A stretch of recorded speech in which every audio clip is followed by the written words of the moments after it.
நாடாளுமன்றத்தில் வைகோ வந்து பணியாற்றினார் 30 ஆண்டுகள் 3 மாதம். 30 ஆண்டுகள் 3 மாதம். அந்த 30 ஆண்டுகள் 3 மாதத்தில் 29 ஆண்டு காலம் திமுக தயவுல தான் நீங்கள் நாடாளுமன்ற உறுப்பினர் ஆகிறீங்க. கலைஞர் உங்களை 3 முறை நாடாளுமன்ற மேலவை உறுப்பினராகும், 5 ஆண்டுகள் ஒரு முறை லோக்சபா மக்களவையில் உங்களை பணியாற்ற வைத்தார். இந்த 33 ஆண்டுகளாச்சும் அவர் தலைவனா ப்ரொஜெக்ஷன் ஆவார்னு நாங்களாம் நினைச்சிருந்தோம். கடைசி வரலும் அந்த தலைவனாகவே மாறாம ஒரு பேச்சாளனாகவே நிற்கிறீங்க. Sir, you know all my brothers, you will be shocked to know I have been convicted under 124A since independence. I am the only person I have been convicted under 134A sedition charge last month. Now today I am on bail. Barack ஒபாமாவுக்கு நிகராக நீங்கள் வந்து இப்போதைய முதலமைச்சர் Vijay compare பண்ணுவதும், அண்ணாவுக்கு நிகராக விஜய் அவர்களை நீங்கள் வந்து சமன்படுத்தி பேசுவோம். நீங்கள் பேச்சாளர் என்பதை நிரூபிப்பதற்காக தான் உங்களுடைய வாழ்க்கை இருந்திருக்கிறது. தலைவனாக நீங்கள் கடைசி வரையிலும் வரவில்லை என்பது துரதிருஷ்டமான ஒன்று. இது தமிழ்நாட்டுக்கு சாபக்கு என்பதாக தான் நான் பார்க்குறேன். பார், உன் மனைவி கங்காவை பார், இன்னும் சற்று நேரத்தில் சந்திரமுகியா மாறுவதை பார். இந்த மாதிரி வைகோ என்ற அந்த தலைவன் வந்து இப்போ வந்து ஒரு எப்படி மாறிட்டு வருகிறது என்பதற்கு இந்த ஒரு மாதம் ஆட்சி மாறி உடனேயே 100% மாறி அந்த சந்திரமுகியாக மாறிட்ட வைகோவை தான் இப்போ நாட்டு மக்கள் பார்க்குறாங்க.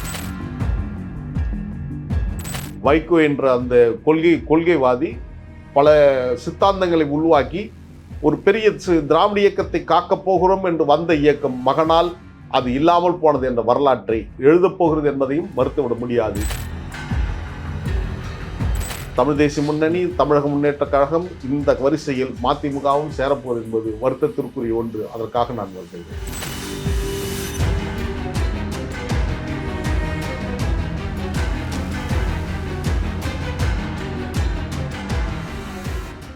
ஆச்சி மசாலா, எந்த சமையலும் ருசி தேடும் ரகசியம். 20 ரூபாய். கௌதம்லா பல்ஸ் பார்வையாளர்களுக்கு வணக்கம். திராவிட வெற்றி கழகம் தலைமை ஒருங்கிணைப்பாளர் மல்லை சத்யா அவர்கள் நம்முடன் இருக்கிறார். அவருடன் பேசலாம். வணக்கம் சார். வணக்கம் சார். தவக்க அமைச்சரவையில் வந்து துறை வைகோ சேர விரும்புகிறாரு அப்படின்னு தகவல் வருது. அதுக்கு வாய்ப்பு இருக்கு? தவக்கு அமைச்சர்கள் பங்கேற்கணும்னா மதிமுகவுக்கு சட்டமன்ற உறுப்பினர் இருக்கணும். மதிமுகவுக்கு சட்டமன்ற உறுப்பினரே இல்லை. 2 பேர் ஜெயிச்சிருக்கிறாங்கன்னா அவங்க 2 பேருமே திமுக சட்டமன்ற உறுப்பினர். இவங்க நினைக்கிற மாதிரிலாம் அவங்க ராஜன் மாதிரிலாம் பண்ண மாட்டாங்க. இன்னொரு வாய்ப்பு, இந்த வாய்ப்பு கிடைக்குமான்னு என்பது தெரியாது. கிடைத்து அதுக்கப்புறமும் நீங்கள் சீட்டு கிடைச்சிங்கன்னா, இப்போ உங்களுக்கு கிடைச்ச இந்த சேஃப் ஜோன் உதயசூரியன் நின்று அங்கே இருந்த திமுககாரர்கள் வெற்றி பெற வச்சாங்க. இப்போ நீங்கள் போய் தனிச்சின்னத்தை நீங்கள் கண்டுபிடிச்சி எந்த சின்னத்தைன்றது போய் மக்கள்கிட்ட போய் சேரும் போதெல்லாம் ரொம்ப கடினமாக இருக்கும். ஒன்று, அந்த சின்னத்தை நீங்கள் கொண்டு போய் சேர்க்கறதுக்கு ஏற்படுகின்ற பிரச்சனை பின்னடைவில். அதனால தான் நீங்கள் உதயசூரியன் நிற்கணும்னு நினச்சிங்க.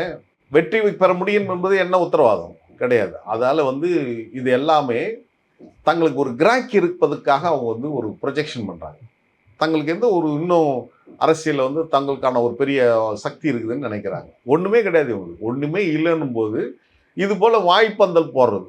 எங்களை வந்து அங்கே கூப்பிட்டாங்க, இங்கே கூப்பிட்டாங்க, இவங்க என்ன கல்யாணம் பண்ணிப்பாங்க, அவங்க கல்யாணம் பண்ணிப்பாங்க, இந்த திரைப்படத்தில் சொல்கிற மாதிரி தான் தங்களுக்கு ஒரு செயற்கை ஒரு கிராக்கி இருக்கிற மாதிரி உருவாக்கி அப்பா போல் சொல்கிறது, 2 பேரை வச்சு பேச வைக்கிறது, எழுதி வைக்கிறது, சொல்லுவது என்றால் இவங்களுக்கு என்ன இருக்குது? இவங்களுக்கு தகுதி கொடுப்பது. திமுக சின்னத்தில் நிற்க வச்சு துரதிருஷ்டம், உதயசூரிய சின்னத்தில் துரதிருஷ்டம்னு வைக்க துரை சொல்கிறார்ல. நான் உங்களுமே நாட்டு மக்களிடம் சொல்ல விரும்பும் ஒன்று தான். 2021 உதயசூரிய சின்னத்தில் நின்னோம். 2024 மீண்டும் உதயசூரிய சின்னத்தில் நிற்கிறோம். அதற்கு முன்பாக 2014 உதயசூரிய சின்னத்தில் நாடாளுமன்ற உறுப்பினராக இவர் போட்டிட்டார், நம்ம அண்ணன் கணேசமூர்த்தி. இப்போ நான் என்ன கேட்குறேன்னா, 2016 ஆண்டில் மக்கள் நல கூட்டணி நீங்கள் உருவாக்குனீங்களே. மக்கள் நல கூட்டணி உருவாக்குகின்ற போது 6 கட்சி, மதிமுக, தேமுதிக, விடுதலை சிறுத்தைகள், மார்க்சிஸ்ட் கம்யூனிஸ்ட் கட்சி, இந்திய கம்யூனிஸ்ட், தமிழ் மாநில காங்கிரஸ், இதான 6 கட்சி.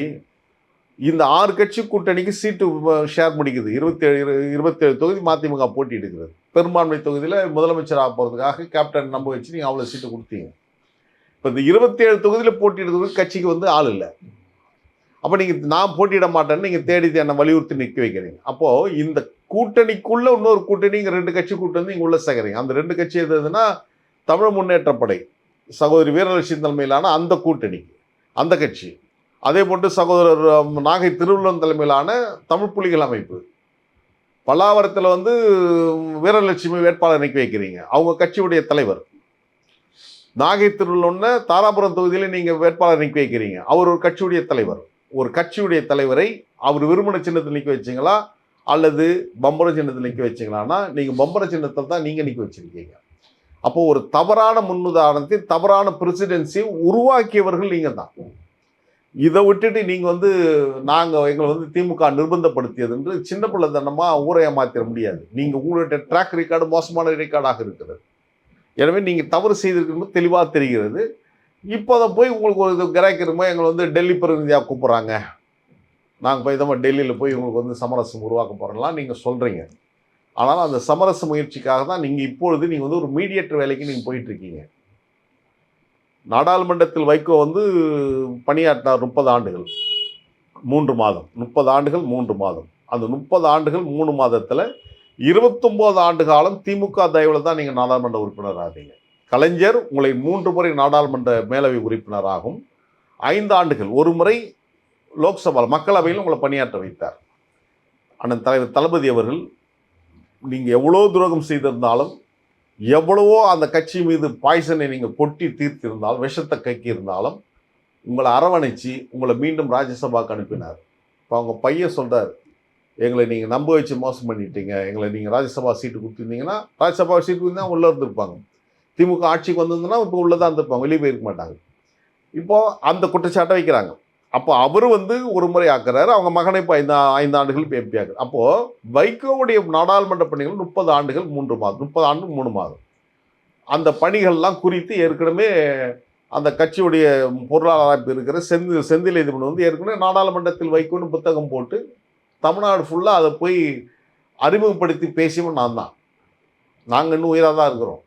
இப்போ புதுசாக திடீர்னு நாடாளுமன்றத்தின் தொகையெல்லாம் தொகுப்புகிறேன்னு சொல்லிட்டு கடந்த பிப்ரவரி மாதம் கார்ல் மார்க்ஸ் சிலை திறந்து வச்சுட்டு செக்ரட்டரியேட் தலைமைச் செயலகத்துக்கு போன அண்ணன் தலைவர் தளபதி அவர்கள் முதலமைச்சர் நீங்கள் போய் தலைமைச் செயலகத்தை சந்தித்து இந்த புத்தகத்துக்கு நீங்கள் நாடாளுமன்ற பணிகள் குறித்து எனக்கு நான் வாழ்த்து செய்தி கொடுங்க அப்படின்னு நீங்கள் கேட்குறீங்க. அப்பொழுது நீங்கள் திட்டமிட்டது இன்னும் அந்த ப்ளூ பிரிண்ட் இருக்குது. காங்கிரஸ் கட்சியுடைய துணைத் தலைவர் நாடாளுமன்ற உறுப்பினர் ராகுல் காந்தி தலைமையில் இந்த புத்தகத்தை வெளியிடுறது. புத்தகத்தை பெற்றுக்கொள்வது தளபதி. ஆங்கர் யாருன்னு கேட்டிங்கன்னா கேரளா மாநிலத்தை சார்ந்த ஒரு நாடாளுமன்ற உறுப்பினர். இதுதான் நீங்கள் ஒரு திட்டம் வந்தீங்க. அகிலேஷ் யாதவ், அதே மாதிரி லலு பிரசாத் யாவோட மகன், இப்படி சில பிராந்திய கட்சி தலைவர்கள் நீங்கள் கூப்பிடணும். எக்காரணத்தை கொண்டும் பாஜக சார்ந்தவர்களோ பாஜக அமைச்சர்களோ கூப்பிடக்கூடாதுன்னு ரொம்ப தேர்தலுக்கு முன்னால் வலியுறுத்தி அதற்கான ப்ளூ பிரிண்ட் போட்டு நீங்கள் எல்லா இடத்துலையுமே பேசிட்டு வந்த வைகோ அவர்கள் தேர்தலில் திமுக தோற்ற உடனே நீங்கள் நீங்கள் யாருன்னு தெரிஞ்சு போச்சு. தளபதி மு.க. ஸ்டாலின் அந்த புத்தகத்தை பெறதில்லை. ஆனால் நான் இப்பவும் சொல்வேன், ஒரு டெடிக்கேஷன் சொல்லுவாங்களா, அர்ப்பணிப்பு.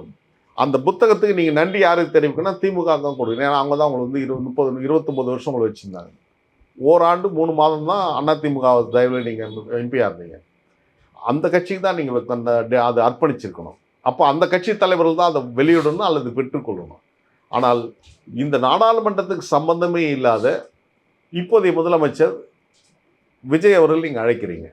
பாஜகவை சார்ந்த அதிகார வர்க்கத்தை கூப்பிடவே மாட்டேன்னு தேர்தல் மன்னவர்கள் சொல்லி இந்த புத்தகம் வெளியிட்டாங்க நீங்கள் சொல்லிட்டு வந்த வைகோ அவர்கள் இப்பொழுது நாடாளுமன்றத்தின் தமிழ் மாநில தலைவராக இருந்தவர், தொகுதி எம்பியாக இருந்தவர் சிபி ராதாகிருஷ்ணன் அவர்கள் அந்த புத்தகத்தை வெளியிடுவார். முதல் பிரதியை முதலமைச்சர் விஜய் பெற்றுக்கொள்வார்னா இந்த 2 பேருக்குமான இணைப்பை, பாஜகவுக்கும் தாவேகாவுக்குமான ஒரு இணைப்பை, ஒரு மீடியேஷன் வரை நீங்கள் பண்ணுறீங்க. ஏன்னா அந்த ஆட்சிக்கு ஒன்றிய அரசோட பாஜக அரசோடைய ஆதரவு வரணும், ஒரு ஆதரவு இருக்கணும். இந்த நிலைமை நீங்கள் எடுக்கிறீங்க தெளிவாக புரியுது. இதெல்லாம் நீங்கள் மறுத்த முடியாது. ஏற்கனவே இந்த புத்தகத்தை நீங்கள் வெளியிட்டாச்சு. சென்னையில் வெளியிட்டு தமிழ்நாடு முழுவதும் ஒவ்வொரு மாவட்டத்திற்கு சென்று அந்த அறிமுகப்படுத்தி அந்த புத்தகத்தை விற்பனை செய்து கொண்டு நிறுத்தியவன் அடியன் நான் இருக்கிறேன்.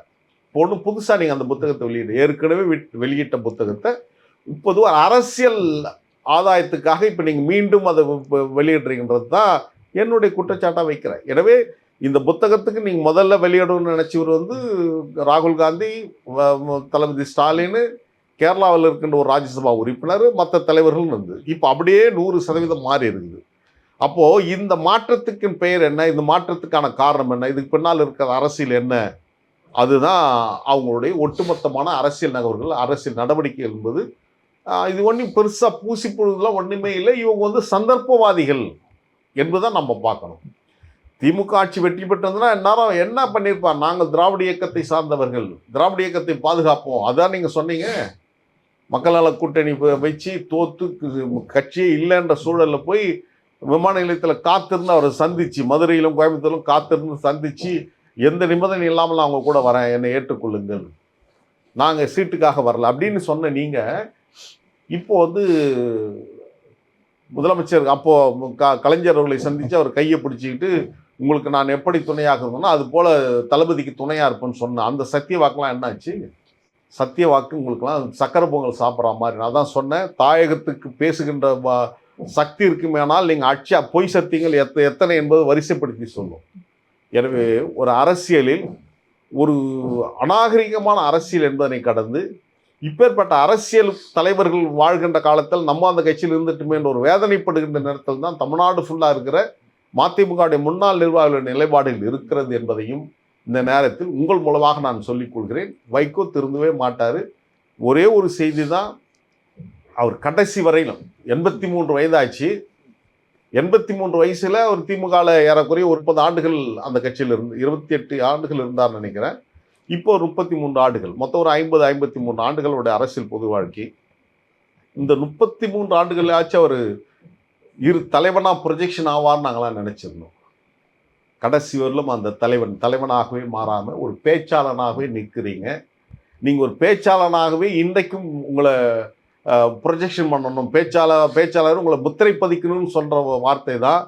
பாரக் ஒபாமாவுக்கு நிகராக நீங்கள் வந்து இப்போதைய முதலமைச்சர் விஜய் கம்பேர் பண்ணுவதும், அண்ணாவுக்கு நிகராக விஜய் அவர்களை நீங்கள் வந்து சமன்படுத்தி பேசுவதும், நீங்கள் பேச்சாளர் என்பதை நிரூபிப்புக்காக தான் உங்களுடைய வாழ்க்கை இருந்திருக்கிறது.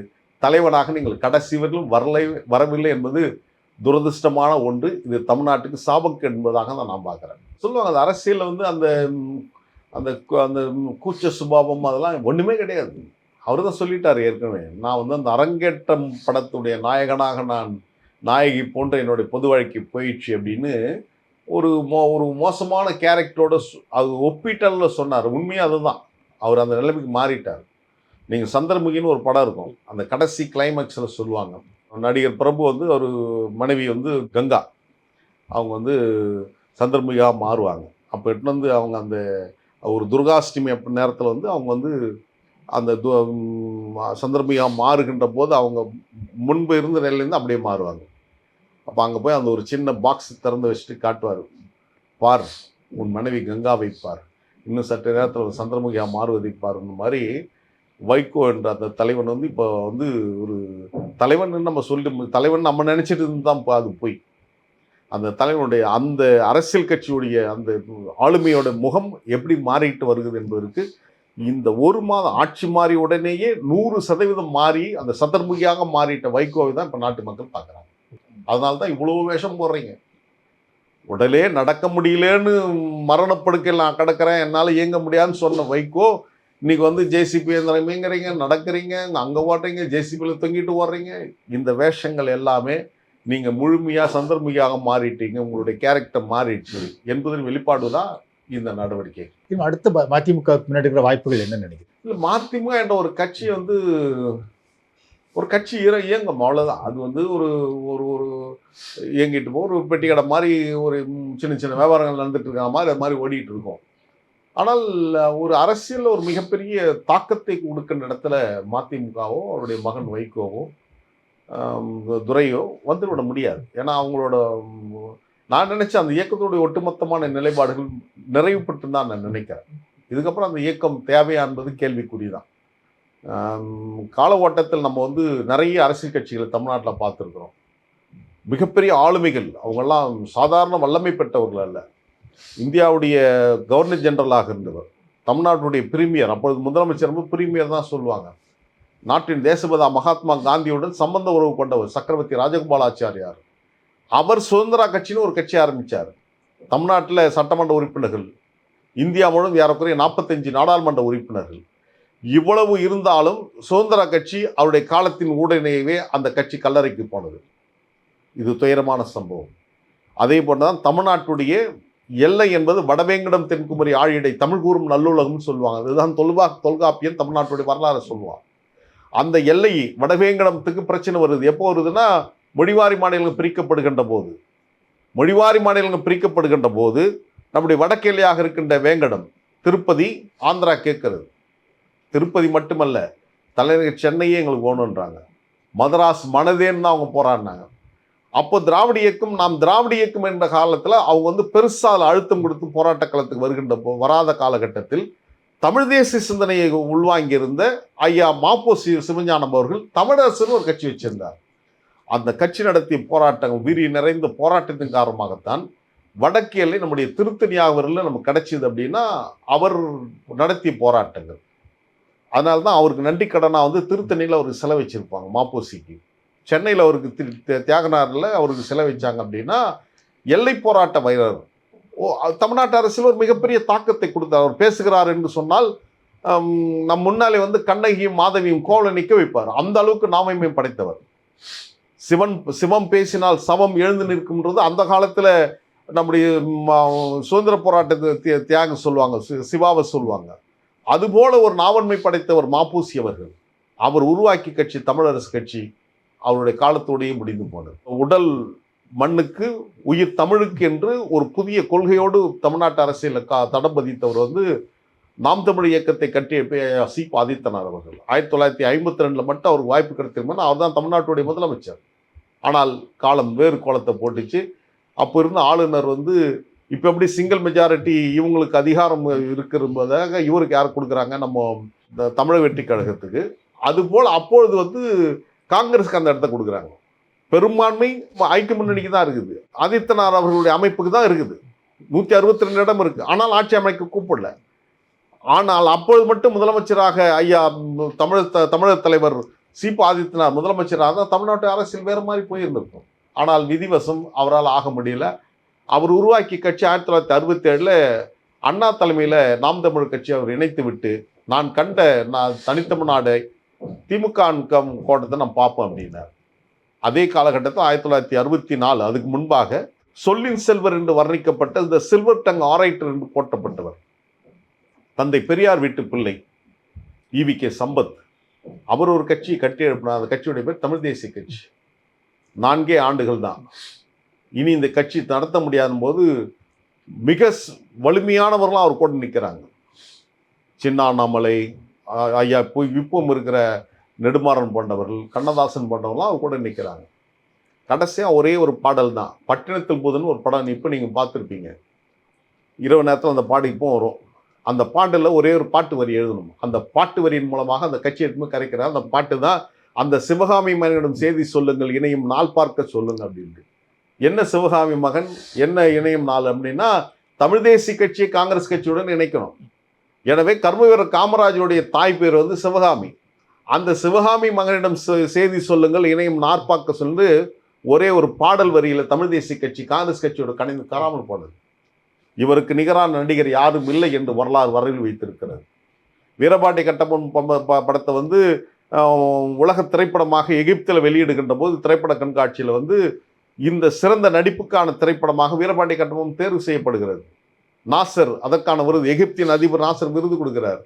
அவர் டெல்லிக்கு வருகின்ற போது தான் சந்திக்கின்ற விரும்பு மனிதன் யார் என்று கேட்டபோது வீரபாண்டி கட்டபொம்மனாக நடித்த நடிகர் திலம் சிவாஜி கணேசன் நாம் பார்க்கணும் அப்படின்னார்.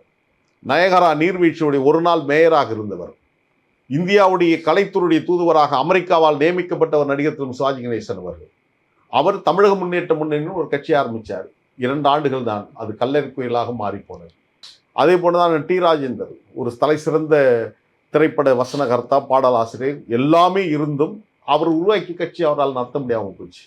நாம் வாழும் காலத்தில் சுப்ரீம் ஸ்டார் சரத்குமார், சமத்துவ மக்கள் கட்சி கரைந்து காணாமல் போயிடுச்சு. அந்த வரலாற்றில் வைகோ என்ற அந்த கொள்கைவாதி பல சித்தாந்தங்களை உருவாக்கி ஒரு பெரிய திராவிட இயக்கத்தை காக்கப் போகிறோம் என்று வந்த இயக்கம் மகனால் அது இல்லாமல் போனது என்ற வரலாற்றை எழுதப் போகிறது என்பதையும் மறுத்துவிட முடியாது. இந்த வரலாற்றில் நான் சொன்ன இந்த வரலாற்றில் சுதந்திர கட்சி, தமிழரசு கட்சி, நாம் தமிழர் கட்சி, தமிழ் தேசிய முன்னணி, தமிழக முன்னேற்ற கழகம் இந்த வரிசையில் மதிமுகவும் சேரப்போவது என்பது வருத்தத்திற்குரிய ஒன்று. அதற்காக நான் வருகிறேன். திராவிட வெற்றி கழகம் ஆரம்பிச்சு கிட்டத்தட்ட ஒரு வருஷம் ஆக போகுது. என்ன உங்களோட அடுத்த பயணங்கள் எப்படி இருக்கும்? எங்களுடைய பயணங்கள் நாங்களாம் பெரிய கனவுகளோடு வந்தவங்க. திராவிட இயக்கத்தினுடைய லட்சியங்களை வென்றெடுக்கப்பட வேண்டும், தந்தை பெரியார் பெருஞ்ச அண்ணாவுடைய அந்த லட்சியங்களை காக்கப்பட வேண்டும், இன்னைக்கு இருக்கிற அந்த பகுத்தறிவு, சுயமரியாதை, இதையெல்லாம் போதித்தது தமிழ்நாட்டுடைய மிகப்பெரிய அழுத்தத்தை தடம் பதித்தது திராவிட இயக்கம். எனவே தான் 1916ஆம் ஆண்டு நவம்பர் 20ஆம் தேதி டாக்டர் நடேசனார் அவர்கள், சர்பெட்டி தியாகராயர், டி.எம். நாயர் அவர்களாம் இணைந்து தலைநகர் சென்னையில் உருவாக்கிய இயக்கத்தின் பெயர் தென்னிந்திய நலவுரிமை சங்கம். நாங்கள் அந்த 1916, அதுக்கப்புறம் 1924 சுயமரியாதை இயக்கம், செல்ஃப் ரெஸ்பெக்ட் மூவ்மெண்ட், அதுதான் 1944 திராவிட கழகமாக மாறுது. அந்த திராவிட கழகத்திலிருந்து 1949 திராவிட முன்னேற்ற கழகம் உருவாகிறது. 1949 உருவான திராவிட முன்னேற்ற கழகத்திலிருந்து 1972 புரட்சித் தலைவர் பொன்மனச்செம்மல் எம்ஜிஆர் அவர்கள் அனைத்து இந்திய அண்ணா திராவிட முன்னேற்றத்தை உருவாக்குறாரு திராவிட இயக்கத்தின் நீட்சியாக.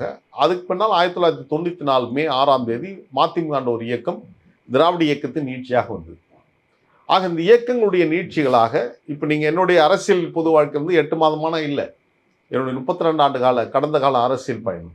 அந்த 32 ஆண்டு காலத்துக்கு முன்னால் நூற்றாண்டு கால வரலாறு. ஆக இந்த நெடிய வரலாறு தான் திராவிட இயக்கத்துடைய பயணமாக நாங்கள் பார்க்கிறோம். ஆக திராவிட வெற்றி கழகம் கடந்த நவம்பர் 20ஆம் தேதி நீதி கட்சி துவங்கின அதே நாளில் தான் நாங்கள் சென்னையில் இந்த கட்சியை துவங்கி இருக்கிறோம். தேர்தல் ஆணையத்தில் பதிவு செய்திருக்கிறோம். கொள்கை சார்ந்து, லட்சியம் சார்ந்து திராவிட இயக்கத்துடைய போக்கை அழுத்தமாக பதிவு செய்ய வேண்டிய கடமை எங்களுக்கு இருக்கிறது. நூற்றாண்டு கடந்த திராவிட இயக்கத்தை அடுத்த நூற்றாண்டு கொண்டு செல்ல வேண்டும் என்ற விருப்பம் சார்ந்து எங்களை சார்ந்த தோழர்கள் நாங்கள் அந்த கொள்கை ரீதியாக நாங்கள் இருக்கிறோம். எனவே தான் எங்களுடைய நடவடிக்கைகள் எல்லாம் நீங்கள் பார்த்தீங்கன்னா எங்களுடைய கொடி அறிமுகப்படுத்தப்பட்ட நாள் அண்ணா பிறந்த நாள் விழா, கட்சி துவங்கியது இது போல. அப்போது இந்த பயணம் தேர்தல் ஆணையத்திலிருந்து எங்களுடைய பதிவு வந்தவுடன் அடுத்து நாங்கள் அந்த புதிய உறுப்பினர் சேர்ப்பது, அடுத்த கட்டமைப்புக்கு நாங்கள் தயாராகுது. செப்டம்பர் 15 பெரியார் அண்ணா பிறந்தநாள் விழாவை திருச்சியில் கொண்டாட போகிறோம். நவம்பர் 20 நீதி கட்சி துவங்கின அதே நாளில் எங்களுடைய கட்சியுடைய 2ஆம் ஆண்டு தொடக்க விழா. எங்களுடைய தலைமை கழகம் கிழக்கு கடற்கரை சாலை நீலாங்கரையில் திராவிட இல்லம் என்று பெயர் வைத்திருக்கிறோம். அதோடைய கட்டுமான பணி அது முடிஞ்சு ஒரு வேளை துவங்கப்படும். கொள்கை ரீதியாக இளைஞர்களை வார்ப்பிக்க வேண்டிய கடமையில் நாங்கள் எங்களை அர்ப்பணித்துக் கொள்ளப் போகிறோம். எனவே இந்த பயணத்தில் திராவிட வெற்றி கழகம் தமிழ்நாட்டு அரசியலில் திரும்பி பார்க்கின்ற விதத்தில் இந்த 8 மாதத்தில் நாங்கள் ஒரு முகமாக நாங்கள் அறியப்பட்டு வருகிறோம். இது இன்னும் வெற்றி பெற வேண்டும் என்பதற்கு நாட்டு மக்களும் திராவிட இயக்க பற்றாளர்களும் எங்களை வாழ்த்த வேண்டும் என்பதுதான் எங்களுடைய வேண்டுகோளாக நான் உங்களுக்கு முன்னால் வைக்கிறேன். நன்றி.